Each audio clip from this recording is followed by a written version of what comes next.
Sobre os gigantes,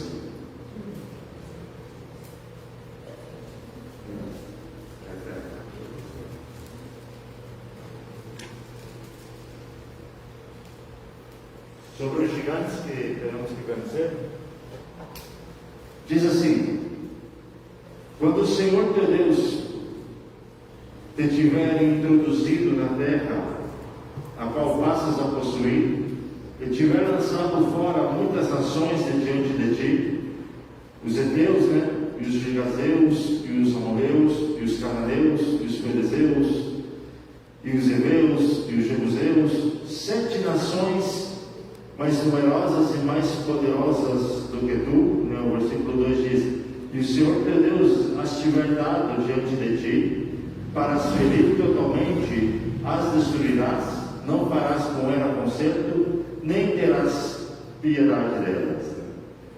São 7 nações, 7 gigantes que o povo de Israel tinha que derrotar para tomar posse da terra que Deus estava dando para eles. É o seguinte.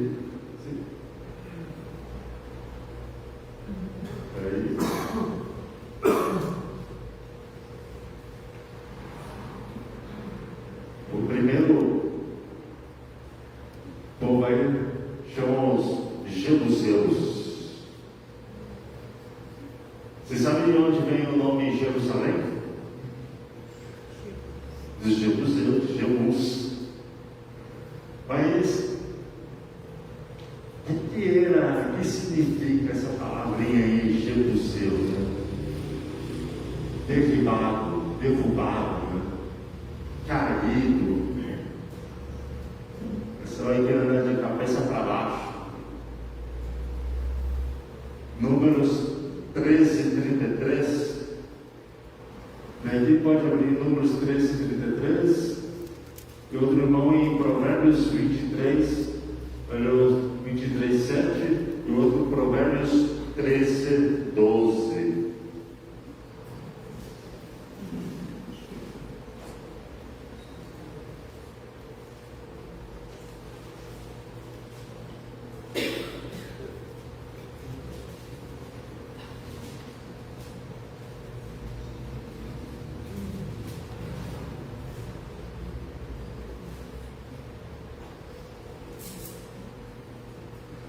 Amém? E tem Números 13 e 33. Também vimos ali gigantes, filhos de Aná, descendentes dos gigantes, e éramos aos nossos olhos como gafanhotos, e assim também éramos aos seus olhos. Provérbios 23, 7.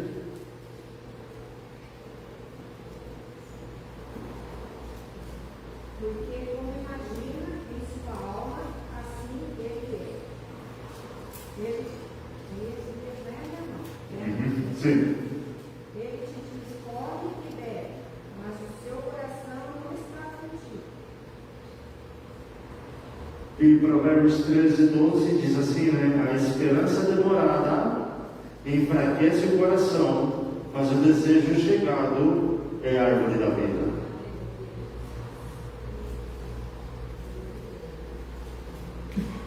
Vocês foram os 12 espias, qual era a visão dos 10? Era uma visão de derrota já. Nem haviam lutado, mas já estavam pensando, já perderam a batalha, já. Perderam tudo. Só que aí, vemos o seguinte: havia 2 que tinham uma visão diferente que nós estamos. E aqui Provérbios, quando fala Provérbios 13, 12, a esperança demorada enfraquece o coração, mas o desejo chegado é a árvore da vida. E Provérbios 23, 7 que diz: assim como a alma imagina, assim é essa pessoa. Os jebuseus, eles tinham essa visão de derrota. Antes de guerrear a guerra, já achavam que haviam perdido a guerra. nós vemos alguns pontos aqui de uma mentalidade derrotista, uma mentalidade que já perdeu, já se sente derrotada. Não posso superar o meu passado.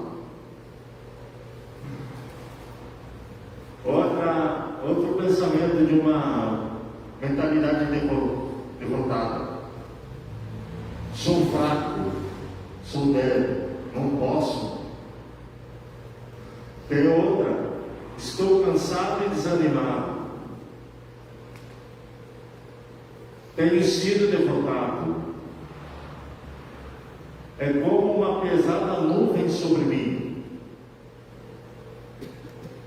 Às vezes esse outro aqui agora, às vezes as pessoas usam o seguinte: não sei o que Deus quer fazer, mas diz, não entendo como Deus vai cumprir sua promessa. Estou endividado, tenho traumas, minhas circunstâncias são adversas. Nunca poderei, mas, e aí vai tanto mas. Quando ontem eu recebi a notícia, né, minha prima mandou um WhatsApp, eu estava no hospital. O meu número lá no México necessitava um Wi-Fi para poder responder.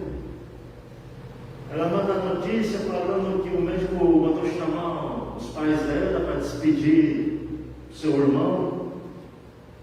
Quando saí do hospital, 1 hora depois, até comentei com o pastor Mauro, eu falei, algo até um pouco engraçado, mas eu cheguei, na verdade eu fui no Bingon, para acessar o Wi-Fi do Bingon, e comecei a orar para WhatsApp pela vida do meu primo.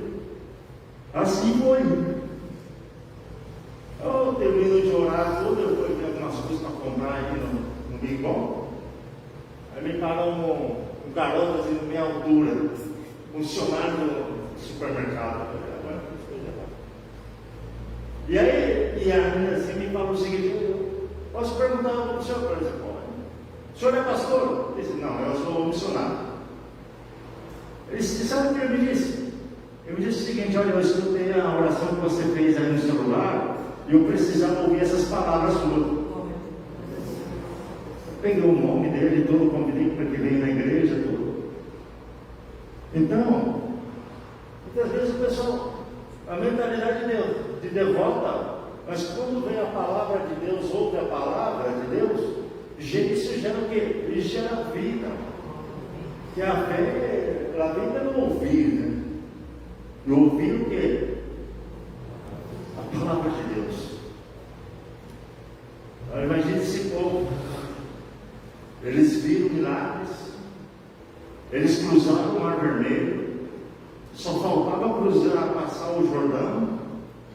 Mas ainda tinham essa mentalidade derrotista, né? Estavam todavia pensando no Egito. E não é diferente hoje. Hã? E não é diferente hoje. E não é diferente hoje. Quantos já receberam tantos milagres, ainda tem aquele sentimento de derrota. E carrega essa culpa, ou seja, esse sentimento, já perdemos, já estamos derrotados. Mas não, Jesus Cristo já venceu na cruz, nos dá vitória.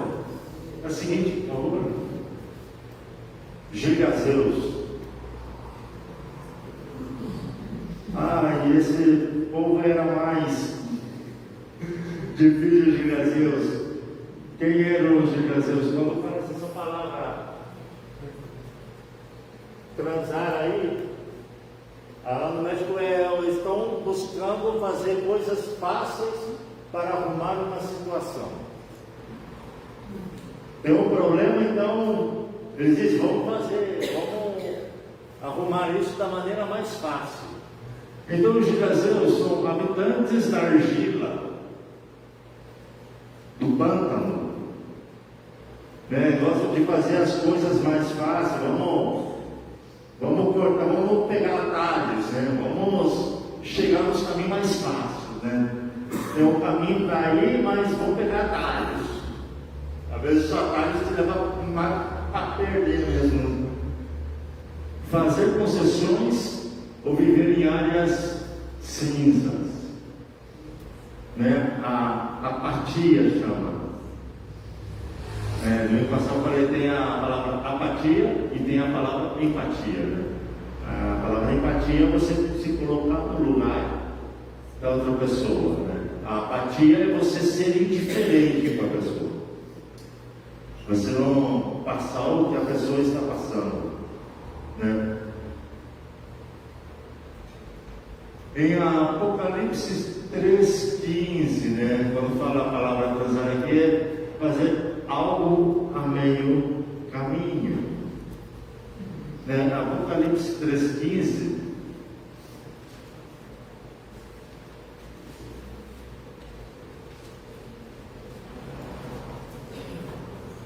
diz assim: eu sei as suas obras, que nem és frio nem quente, tomara que foras frio ou quente, né?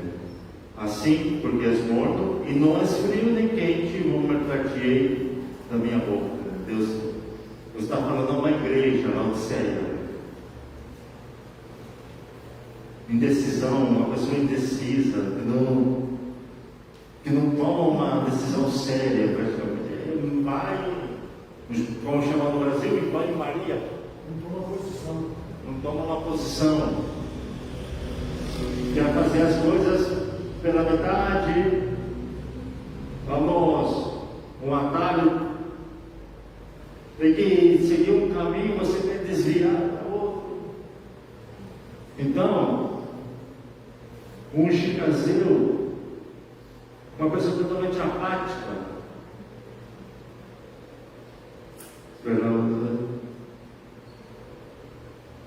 que diz qual o pensamento dessa pessoa. Você não precisa ser tão radical.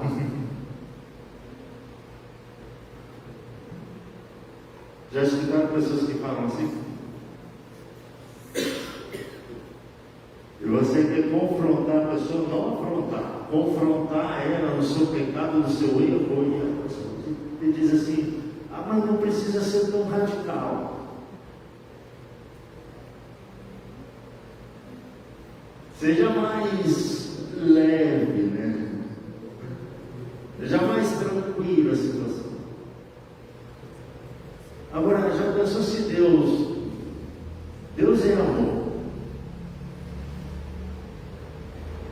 E por Deus ser amor, às vezes Deus é radical conosco.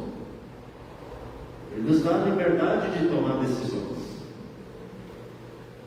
E Deus diz: você tem a liberdade de você escolher se quer a bênção ou quer a maldição. Você quer a vida ou você quer a morte. Você decide. Independentemente da decisão que tomamos, vai sempre ter uma consequência disso. Seja para a bendição, se você obedece, ou seja para a maldição, se você desobedece. Deus é radical na sua palavra. E às vezes as pessoas que falam: não precisa ser tão radical. Se não é radical, não vai mudar. Não necessita ser fanático. Escutaram pessoas que dizem: você é um fanático. Eu já escutei várias vezes. Você falar para a pessoa que a pessoa está errada. A pessoa dizer: não necessita ser tão fanático. E aí, quando falamos do Evangelho, vai dizer: porque você é tão fanático. Não sou fanático. Falando o que está dizendo a palavra de Deus. Outra coisa que passa por Jagazeus é: tem um pouco de prazer, quase não é pecado. Aí é interessante. Todos nós somos pecadores, mas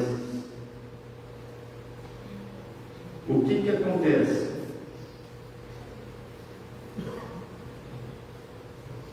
você começa a dar uns pequenos espaços, umas brechas, vai dizer, mas esse pecado é pequeno, não tem nada a ver, mas é como diz o Salmo, um abismo chama outro abismo, e quando você vê, você já está dentro do abismo e não sabe ainda. Esse Gergaseu disse o seguinte, mas é um pouco de pecado, um pouco de bebida alcoólica. Lá é muito comum, lá no México, você vê pastores tomando vinho alcoólico, com álcool. Eles falam, não tem problema nenhum. E quando você vai ver, é uma vida de derrota. Sabe por quê? Porque dão um pequeno espaço para que o inimigo entre e destrua com toda a vida. Ministérios. Satanás só necessita de um pequeno espaço, ele necessita todo um espaço. E os Gergaseus diziam isso. Dá mais um pouquinho de espaço para o pecado, pronto, não tem nada que ver.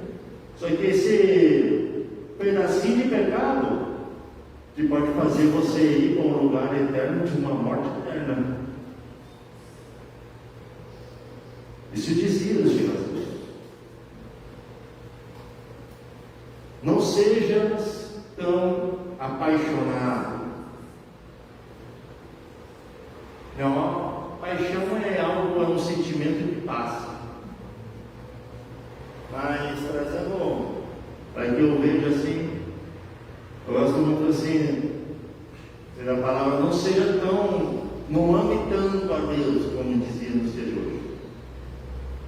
Porque o amor, ele edifica. A paixão, ela passa. É um sentimento que vem no momento, passa e acaba, mas o amor é o que permanece.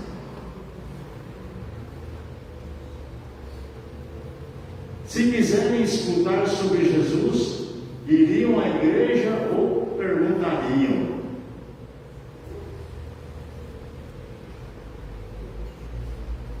E nisso aí eu faço uma pergunta.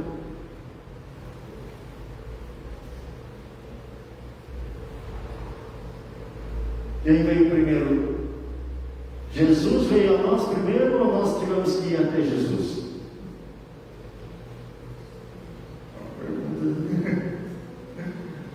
Ele deu o primeiro passo, ele veio, morreu na cruz e nós fomos até ele.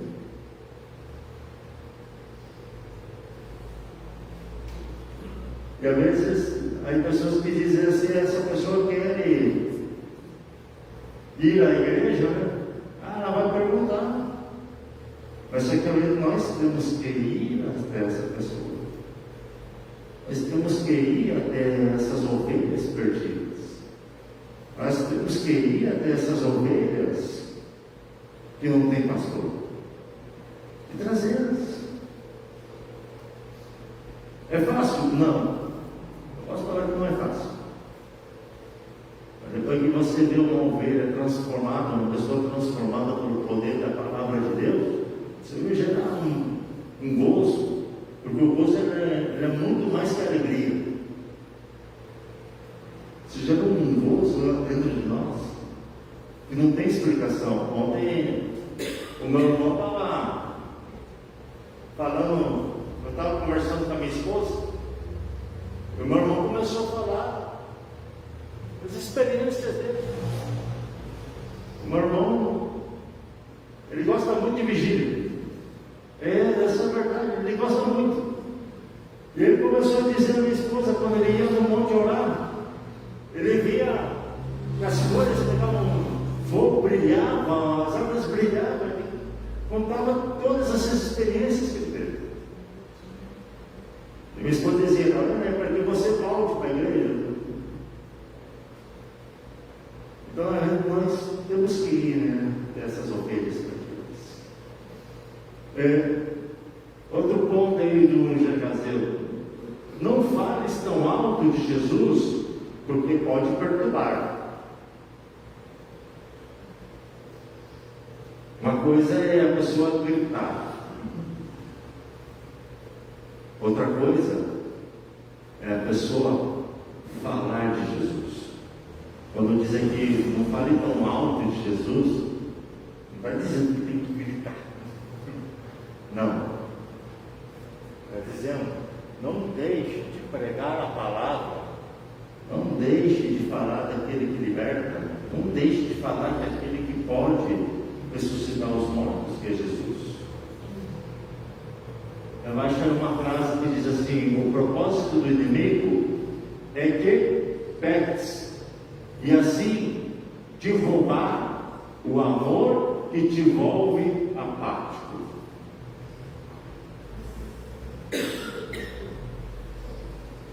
Sabe qual foi todos os irmãos sabem qual foi a reclamação de Jesus à igreja de Éfeso? Teve um elogio, mas também teve uma reclamação. Hã? O primeiro amor. Hã? E deixou o primeiro amor. Já viu? Olha, já viu vocês, são pessoas que chegam na igreja, querem fazer tudo. Quero limpar a igreja, quero fazer tudo. Mas chega um momento que esse amor se vai esfriando. Você vai tornando-se apático a pessoa. E é o que o inimigo quer. O inimigo quer que você peque, para que você se torne apático, roubar a fé da pessoa. Mas eu creio que o Espírito Santo, ele renova nossas forças. Ele pode devolver esse primeiro amor. A pior coisa é uma pessoa apática, indiferente. Eu nunca fui bom para fazer teatro. Isso eu confesso, eu nunca fui bom para fazer teatro. Era eu conselho, você tem que fazer o teatro. E aí uma peça que se chama Indiferença. Se você pensa que o contrário do amor é o ódio, eu vou dizer para você que não é o ódio, é a indiferença. Porque essa peça são 7 pessoas. Dessas 7 pessoas, uma pessoa está buscando uma saída. Ela vai no astrônomo, não dá certo. Vai na religião, não dá certo. Vai no trabalho, não dá certo. Se ocupa do estudo, não dá certo. Aí buscar conselho com os amigos, não dá certo, não resolve. Até que vai resolver. Vai buscar ajuda em outra pessoa que fala o seguinte: o melhor caminho é você se suicidar, tirar a vida. E muitas vezes, quando uma pessoa está a ponto de suicidar-se, ela já experimentou de tudo. Então, ao final dessa peça, fala o seguinte: o único caminho para você ser livre é Jesus Cristo. Ensinar a palavra de Deus é o único caminho que te faz livre de tudo isso. Tudo isso é ocupação, você está usando isso para escapar. Mas o único que te faz livre é Jesus Cristo. É o seguinte, por favor. Os cananeus.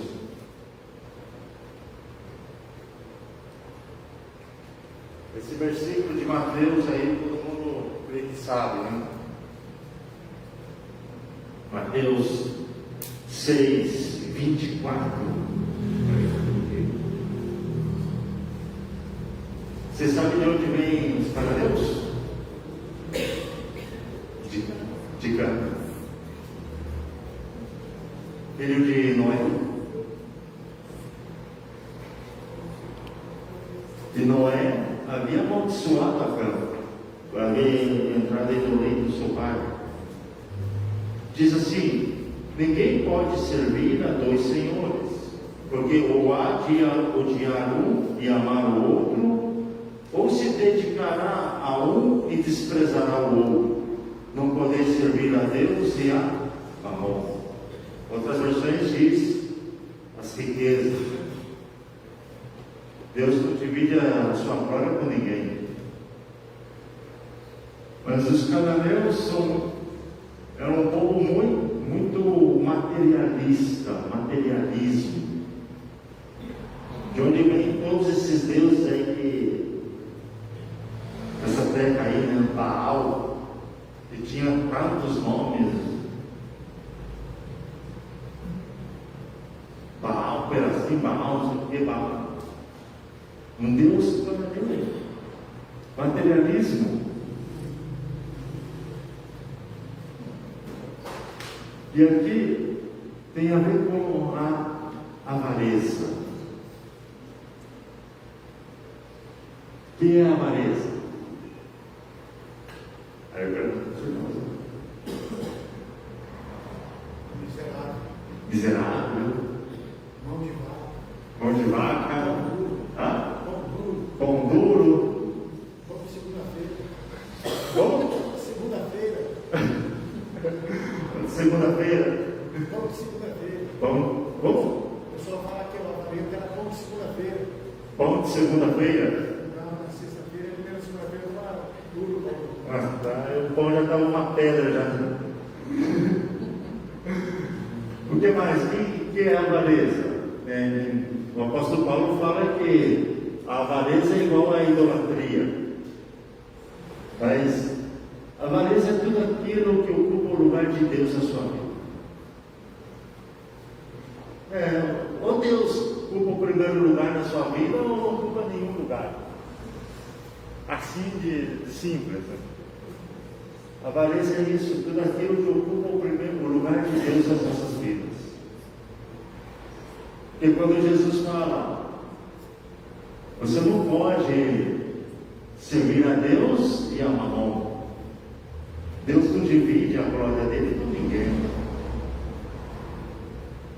E o povo aí de Israel nesse tempo estava adorando a outros deuses. Até Arão foi, influenciado pelo povo a fazer um bezerro de ouro aí, porque depois Arão disse, olha, esse aqui foi o que tirou vocês aí do Egito. Depois Moisés desceu no monte, ficou irado, isso queimou, derreteu o bezerro, quebrou as tábuas da lei. Mas os cananeus, eles têm muito a ver isso, materialismo. Tenho que ter. É o ter. Tem que ter, tem que ter, tem que ter. É igual muitas igrejas pregam hoje, você tem que ser rico, tem que ganhar dinheiro, tem que. Esse é o papel financeiro acima de Deus. Parte do trabalho acima de Deus. Tem muitas igrejas que pregam só isso. Sim. Para esse, o materialismo, você tem que ser rico, você tem que ter isso, senão você não. Tem uma seita aí que fala o seguinte: você tem que ser abençoado por Deus, você tem que ter tantas riquezas, senão você não é filho de Deus. Isso aí é uma armadilha do diabo, isso aí é do diabo. Tem um irmão que foi numa igreja aqui no Rio Sul, e o pastor pregando falou para ele assim: você vai causar inveja no seu vizinho, que Deus vai te mostrar o seu dinheiro, vai com inveja, você vai ficar rico. Isso aí é totalmente do diabo. O vizinho, você causar inveja do vizinho, não. Isso é do diabo. O que Deus nos chamou a fazer é pregar o Evangelho, é ser testemunha de Jesus Cristo. Os cananeus, é que diz, somos tentados a acumular a maior quantidade de coisas que podemos. É isso. Se o irmão tem, eu tenho que ter. Não, nós não somos abençoados por isso. Nós somos abençoados nas regiões celestiais. A maior bênção que nós temos, dizia o líder da Jocum Guadalajara, a maior bênção que podemos ter é conhecer conhecer a Deus. Essa é a maior bênção que temos. Conhecer a Deus, já somos abençoados em conhecer a Deus. O que você precisa de Jesus Cristo. A Deus fala, né? Nem a riqueza, nem a pobreza. Exato. Porque a riqueza ele pode desviar do caminho do Senhor. E na pobreza ele podia furtar o mar. Exato. Ainda mais que vem com o necessário que Deus nos dá para viver. Trabalhamos tanto que já não tem tempo nem para Jesus, nem para a família. Queremos que quanto mais tenhamos, mais daremos. Aí uma frase que eu escutei faz anos. Agora eu vejo que tão verdadeira é essa frase. Um amigo estava pregando e ele dizia o seguinte: se você fala que não tem tempo para os seus filhos, não tem tempo para a sua família, o diabo ele tem todo o tempo possível para os seus filhos e para a sua família. Ou seja, em outras coisas, se você está tão ocupado no trabalho e não cuida da sua família, o diabo vai ensinar seus filhos. O diabo vai discipular sua família, e ele tem ferramentas para isso intermináveis. E sabe quais são as ferramentas que o diabo usa? A televisão, as rádios, os meios de comunicação. Porque nós estamos no meio de comunicação, é uma luta isso aí, né? A minha conta do Facebook, eu acho que eu fui bloqueado umas 5, 6 vezes.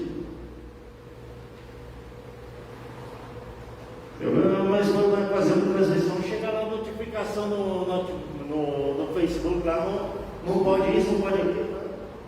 Eu falo, mas não estou nem ligando para isso.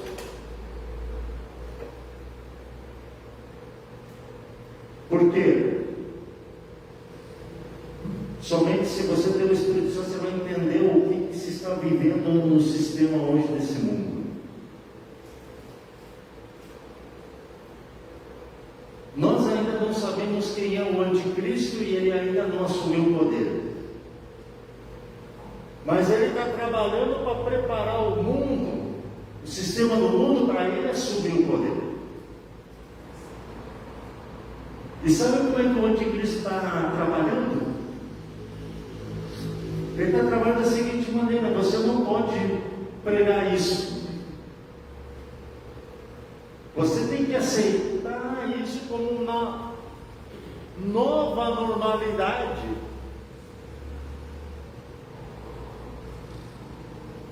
Quando houve essa pandemia aí, lá no México, eu falei para eles: eu não vou usar essa máscara. Eu usava máscara somente para entrar no supermercado, mas dentro do supermercado eu tirava. Aí o guarda aí me via e me tirava do supermercado. Aí tinha que colocar a máscara. Agora, nós cremos num Deus trino, em 3 pessoas: Pai, Filho e Espírito Santo. A besta também tem sua trindade: o nome, o número e a marca. O anticristo também tem suas 3 partes ainda. O anticristo, o falso profeta e a marca da besta.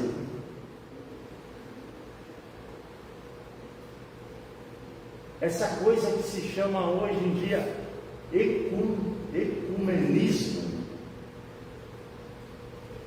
Isso aí é uma parte do anticristo que quer unir todas as religiões do mundo.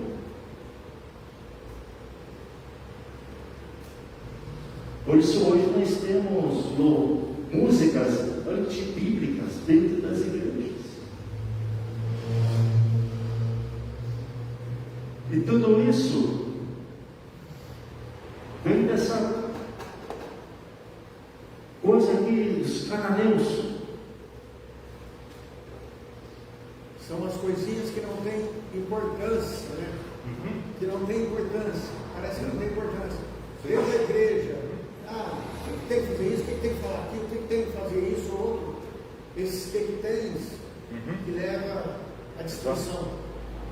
Exatamente. E as igrejas estão aceitando de tudo para poder segurar os membros da igreja. Sim. A igreja é assim, a outra igreja sabe. Mas tem palavra. Exato. Aonde falta palavra, o povo vai buscar em outro lugar. Onde eu estou sentindo bem, eu sou um lugar que eu sinto bem. Né? As pessoas falam Sim. isso. Eu vou ir naquela igreja porque a igreja sinto bem. Porque naquela igreja tem isso, naquela igreja tem aquilo. Mas, eu falei na segunda-feira, o Márcio estava aqui no seminário. Sim. É muito importante analisar o contexto geral da igreja. A gente está falando sobre isso, dos dons Ministeriais e espirituais. espirituais. Analisar tudo, a vida do pastor, a família do pastor, tem escola dominical, analisa tudo isso. Analisa tudo, tem palavra, tem louvor. Tem que analisar tudo isso para ser membro de uma igreja. Hoje não, porque eu falar porque eu sinto bem lá. Não é isso aí. Não. Eu falei que a igreja é como namorar. Começa a namorar, começa a observar. Está dentro do contexto. Então, tem a confirmação de Deus. A matéria nossa que nós estamos encerrando amanhã. Exato. Tem um vídeo no YouTube, está em espanhol. Até falei para minha esposa. Você já viu esse vídeo no YouTube? O vídeo chama o seguinte: As Armadilhas de Satanás. Ela falou, não vi. Esse vídeo chamado As Armadilhas de Satanás, só resumindo, fala o seguinte: que houve uma reunião no inferno. E os demônios diziam o seguinte: como nós vamos impedir que o povo vá? Nós não podemos impedir que o povo vá à igreja. Mas qual vai ser o nosso plano? Sabe qual era o plano que eles fizeram? Sabia? Vamos fazer que trabalhe até altas horas da noite, para que tenham condições financeiras de sustentar a família. E aí cheguem em casa, cansados, estressados, não querer conversar com o seu cônjuge, com seus filhos, e aí roubar a fé deles. Vamos ensinar que na Páscoa, vamos dar o ovo de chocolate, vamos falar do coelhinho de Páscoa, e não falar de Jesus. Até um irmão lá em Villahermosa, ele compôs não é um louvor, mas uma música, mas tem verdades nessa música. A música chama Uma Páscoa Sem Jesus.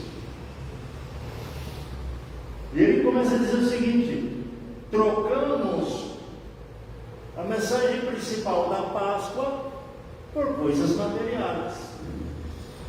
Em vez de falar daquele que é a verdadeira Páscoa, vamos falar aí de chocolate, vamos falar aí de coelhinho. Outro, o Natal. Muitas vezes entra essa discussão: que Jesus não nasceu 25 de dezembro. Nós sabemos que não é isso, mas o principal de tudo é falar daquele que nasceu, que Jesus Cristo nasceu e vive eternamente. Esse é o principal motivo. Outra coisa também é que o diabo tem roubado o tempo das pessoas. Elas não percebem que tem sido roubado no trabalho, em tantas coisas, na internet, e vai roubando, porque ele é ladrão. E a pessoa fica distante do Senhor, quando vê, ela está tão longe que ela não consegue ouvir a voz de Deus. Exatamente. Não sabe diferenciar qual é a voz de Deus e qual é a voz do inimigo.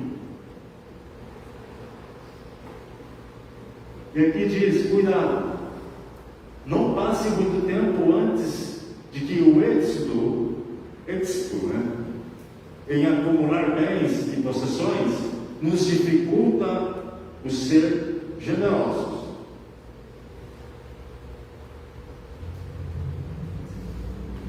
A generosidade não é uma aparência que você... Eu vejo muito isso. O pessoal quer ser generoso, leva um missionário aí, vão comer numa churrascaria. Não, ser generoso é você dividir o que você tem. Isso é generosidade. Você não precisa aparentar. Senão você ser verdadeiro, você vai dividir o que você tem. Não vamos? Último slide. Os heteus.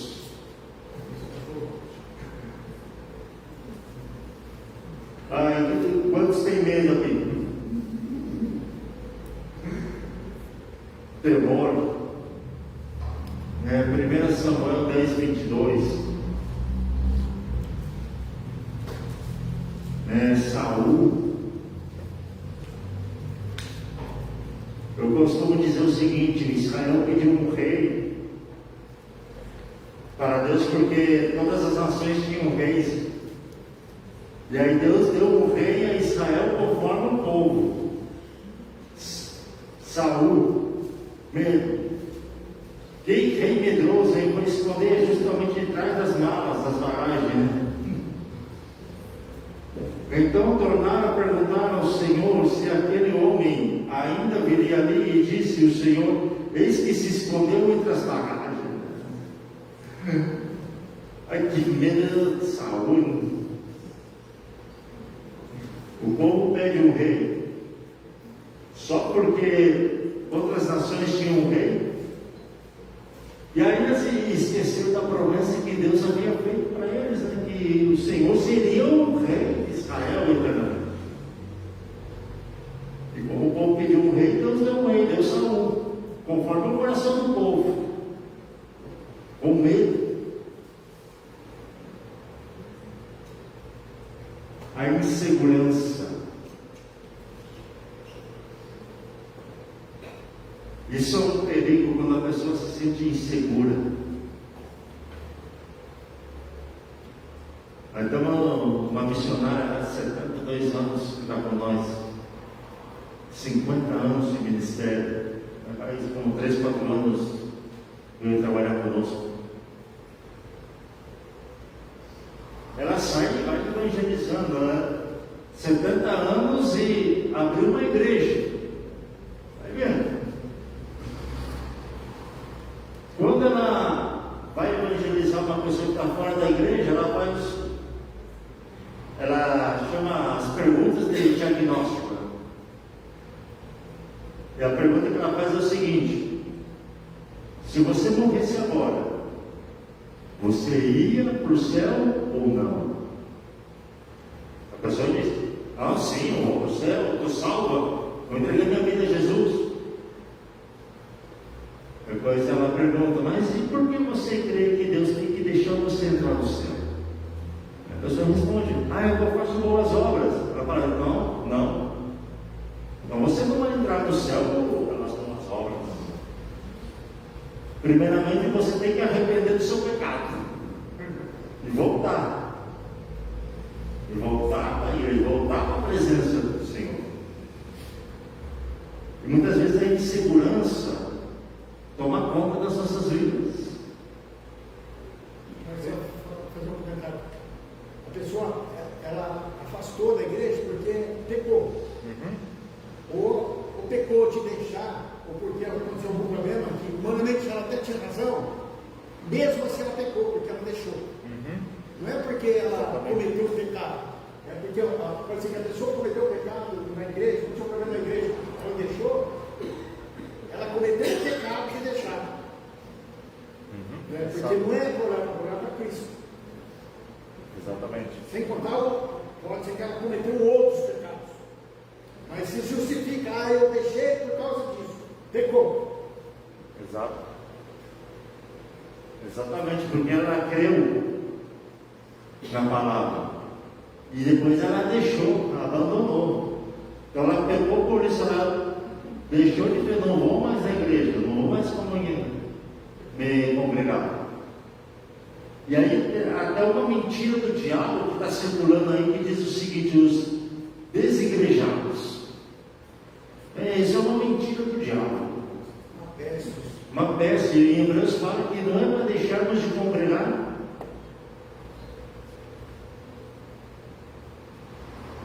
E quando vemos que os hebreus, como você vê uma pessoa insegura? Ninguém quer estar perto dessa pessoa insegura. E a insegurança dessa pessoa contagia. Contamina. A primeira são perguntas. Como me vou parar diante de todas essas pessoas e falar? Às vezes a pessoa pode até ter uma insegurança em poder falar, mas isso se vence com você praticando. Orar a Deus, pedir: Senhor, tira essa insegurança, tira essa covardia aqui que eu estou trazendo, e começar a falar. Segundo, como vou aí se tenho medo de subir-me em um avião? Eu falo para os irmãos, eu tenho medo de viajar de avião. Eu oro, porque eu não sei, vai passando um avião, uma vez passa por montanhas dos sabemos. Então, um irmão lá em Vidermosa, ele era mecânico de avião. E ele falava o seguinte: que tem lugares que o avião passa em cima dos montes, e você não sabe se nessas montanhas, alguns satanistas fez rituais.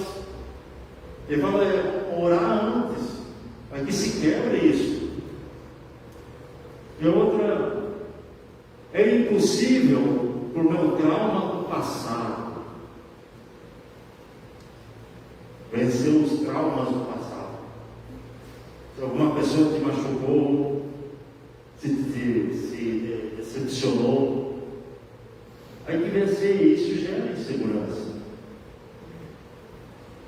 Vemos hoje jovens com medo de casar por causa de uma família nos quais os pais brigam.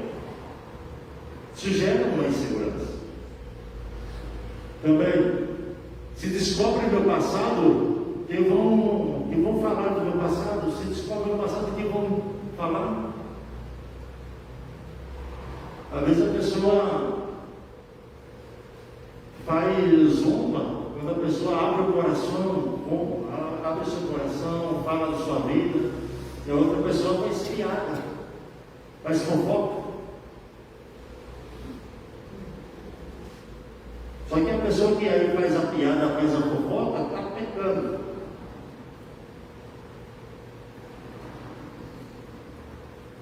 Tem também, tem ansiedade pelas finanças, né? Essa é a parte econômica. Todo mundo preocupa. Tenho preocupação como vou pagar as contas, tenho preocupação como vou manter a família. São várias coisas.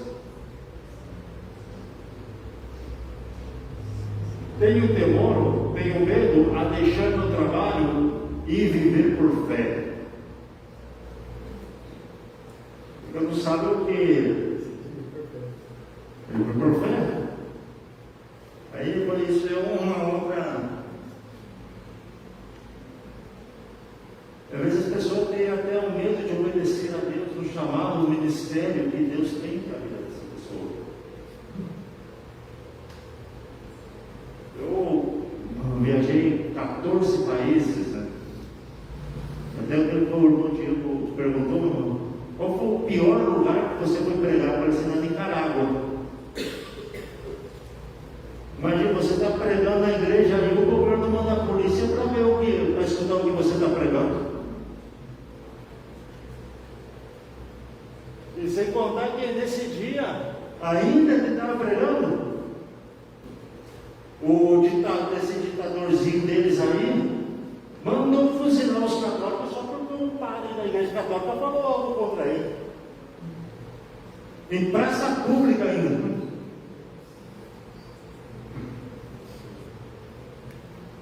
Mas às vezes a pessoa se sente insegura, tem medo, ou seja, deixar o trabalho e viver por a fé. Mas se é Deus que te deu a palavra, obedeça a palavra. De onde virá o dinheiro? Uma pergunta, né? Onde vem os recursos? Onde vai vir? Deus provê. Há momentos que não tem nada, mas há momentos que Deus usa pessoas e fala, não, que tal o dinheiro para que você vá. Então, isso é insegurança. É normal sentir isso? Sim, é normal. Não vou dizer que é anormal, não, sim é normal. Nós às vezes sentimos inseguros, né? Mas também Deus permite para ver onde nós estamos colocando a nossa fé. Josué, capítulo 1, versículo 6 e versículo 9. Josué chamava Oséias antes, né? E aqui Deus faz várias promessas a Josué. Esforça-te e tem bom ânimo. Por quê? Porque tu farás este povo herdar a terra que jurei a seus pais que lhes daria. Versículo 9 diz: não comandei eu, né? Esforça-te e tem bom ânimo. Não pasmes, nem te espantes, porque o Senhor teu Deus é contigo, né? Por onde quer que andares. E lá em Josué 11:6.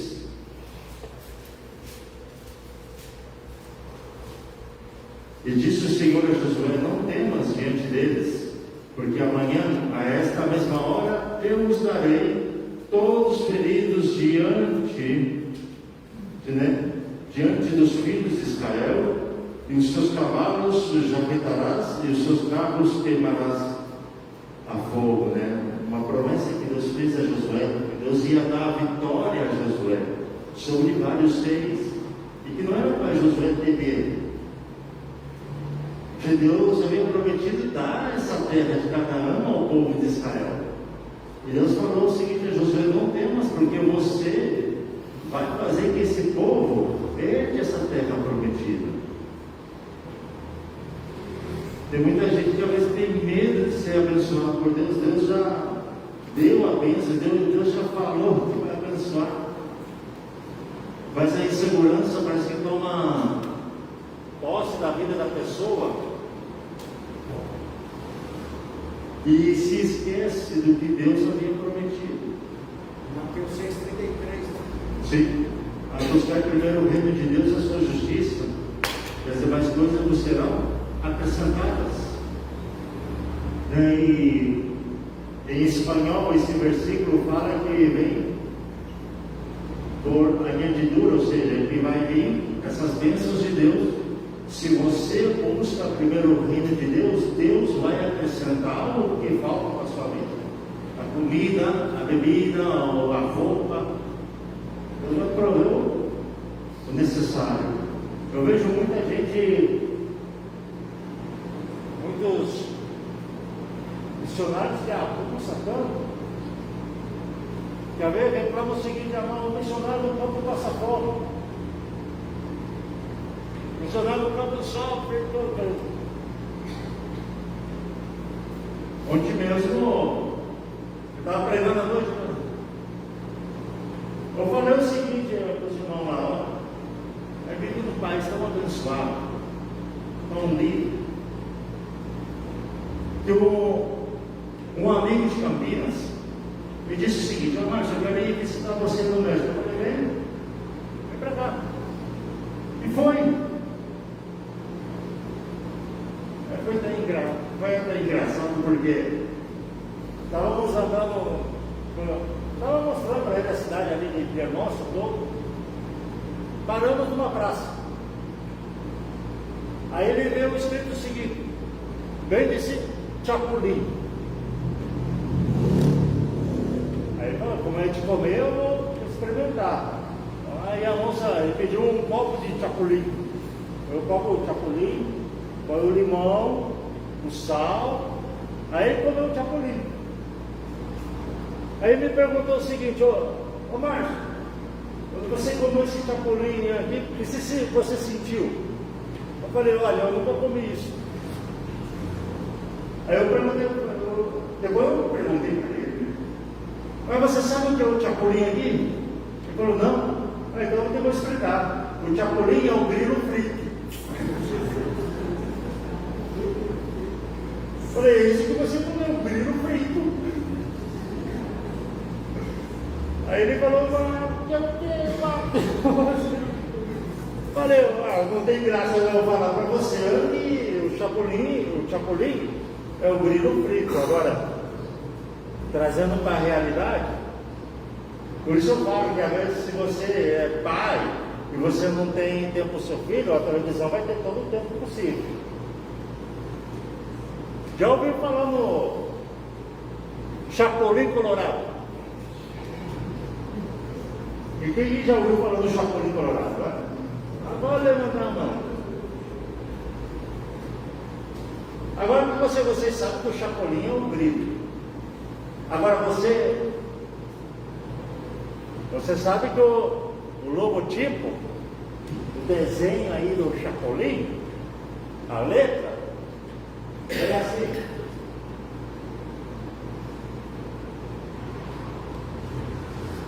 Sim ou não? Depois vem.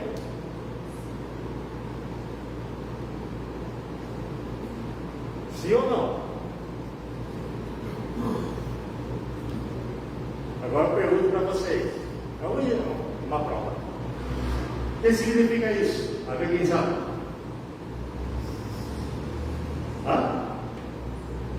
O que significa? É uma palavra. O que significa? Quem sabe?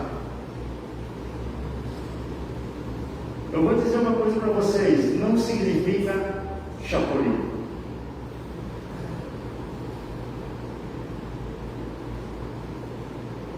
Às vezes nós abrimos portas para o inimigo entrar nas nossas casas através da televisão. Você sabe o que significa isso? Uma palavra lá no México que chamamos e dizemos de chanclas.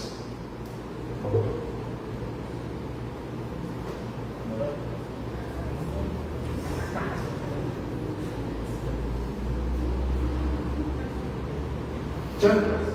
Sabe o que é chancla? Chinelo. Só que nesse caso, não é um chinelo. Chancla significa diabo. O coração é o pacto satânico que eles fizeram para ter o sucesso que tem. E às vezes entra, nossos filhos veem essas coisas. Então, às vezes é tem que quebrar o pensamento. Sim. Só comentar a pergunta que ele faz, né? Quem Sim. poderá me salvar? Ele fala, né? Quem poderá me ajudar? Aí chega ele, né? Aí chega ele, esse vermelho aí. Mas tudo isso, às vezes, temos que parar, analisar, pensar. A minha esposa é de lá do México, no norte do país. Só que o estado lá onde nós moramos, ela às vezes batalha um pouco. Me dizem a respeito da gastronomia mexicana. Uma vez o irmão nos convidou, né? Olha, vamos comer uma hipoteia. Comum no estado onde nós moramos. Minha esposa não daria comida a hipoteia, eu sim. E fomos uma sopa de hipoteia. Eu perguntei à minha esposa, tá boa a sopa de hipoteia? Tá muito deliciosa. Eu perguntei à minha esposa, mas você sabe o que é hipoteia aqui? Ela falou, não. Ah, ok, eu vou dizer o que é hipoteia. A hipoteia é a tartaruga marinha. A tartaruga marinha, essa é a hipoteia que estava comendo. O potinote, que é a tartaruga assada. Isso é o que come, né?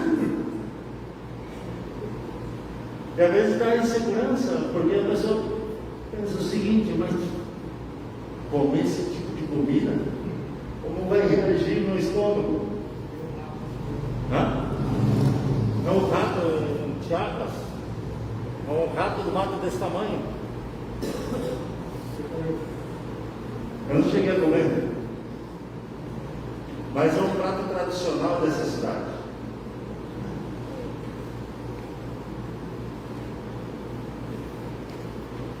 E aqui terminamos. Desejo fazer a vontade de Deus ou fazer mais caso ao meu temor? É uma pergunta. Você deseja fazer a vontade de Deus ou fazer mais caso ao seu medo? Em outras palavras, você quer fazer a vontade de Deus ou você quer que o seu medo tome conta de você?